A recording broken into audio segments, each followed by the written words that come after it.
नमस्कार. आपल्या बोलण्यात, वागण्यात किंवा शब्दाला जागण्यात सातत्य खूप महत्त्वाचं. अगदी आपल्या श्वासाएवढंच. कारण हेच सातत्य आपलं आयुष्य बदलण्याची शक्यता आणि क्षमता ठेवतं. स्वार्थी, लोभी आणि मतलबी माणसाला सगळी सुखं जरी मिळाली, तरीही त्याला जीवनात समाधान लाभत नाही. कारण स्वार्थ आणि लोभ हेच सगळ्या पापकर्माचे आणि कपटाचे मूळ आहे.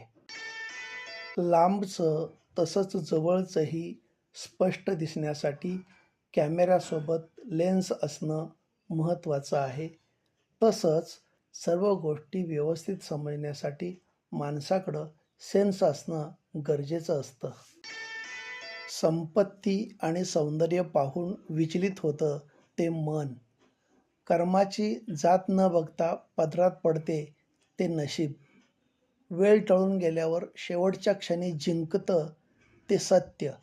सुख भोगून झाल्यावर परिणाम दाखवतं ते असत्य. अपूर्णत्वातच पूर्णत्वाची प्रचिती करून देतं ते समाधान. खरं तर सगळ्याच लोकांनी आपल्याला योग्य प्रकारे समजून घ्यावं अशी अपेक्षा करण्यात तसा काय अर्थ आहे? कारण तराजू हा फक्त वजन करतो, वजन दाखवू शकतो. दर्जा आणि गुणवत्ता दाखवण्याचं सामर्थ्य किंवा परिमाण तराजूमध्ये नसतं.